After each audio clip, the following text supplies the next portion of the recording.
On en parle depuis des décennies, on la célèbre chaque année, on la proclame dans les sommets, les déclarations officielles. L'unité africaine. Elle demeure l'un des grands paradoxes du continent, présente dans les discours, dans les symboles. Elle peine véritablement à se traduire dans les faits. À l'heure où le monde s'organise en blocs puissants, l'Afrique avance à rang dispersé. Unité africaine, réalité ou simple vœu pieux, bref, on fait le point.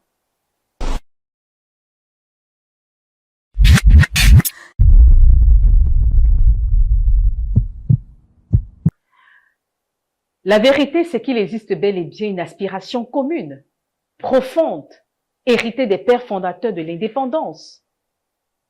Une vision d'un continent solidaire, maître de son destin, capable de parler d'une seule voix.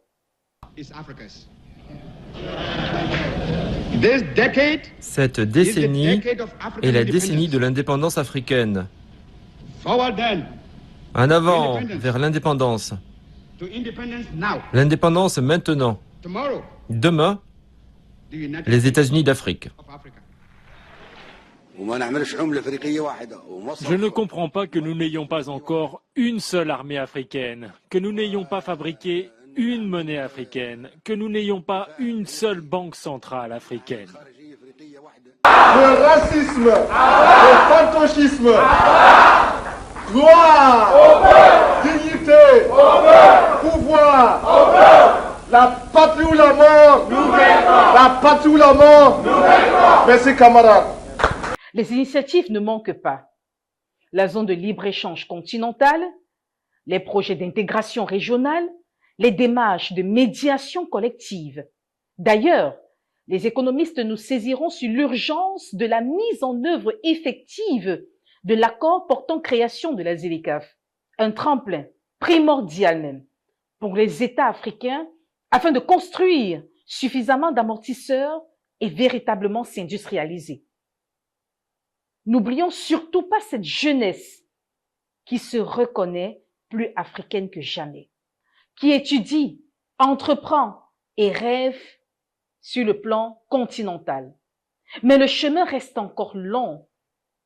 Ce qui freine l'unité africaine n'est pas l'absence d'idées, mais l'accumulation d'obstacles bien connus.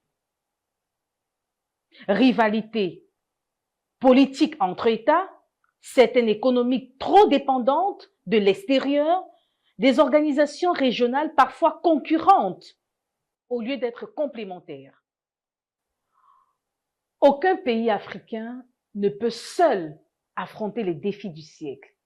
Transition énergétique, sécurité, industrialisation, changement climatique, négociations internationales. À l'heure où les États se regroupent pour peser davantage, pour peser lourd, l'Afrique ne doit plus se permettre de rester un puzzle politique. Se fédérer n'est pas un luxe idéologique. C'est une nécessité. Le combat est d'abord africain, parce qu'entre nous, Africains, nous ne parlons pas de la même voix. Nous ne nous aimons pas, il faut le dire.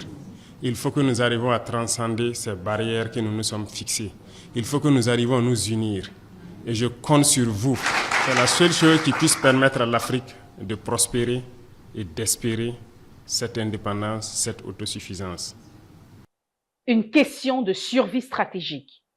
L'unité africaine ne tombera pas du ciel. Elle ne se consolidera pas avec les slogans ni les commémorations seulement. Elle dépendra de la capacité de tous à dépasser les intérêts immédiats. Lorsque les décisions seront collectives, les infrastructures interconnectées, les économies complétées plutôt que concurrencées, le rêve d'unité n'est pas mort.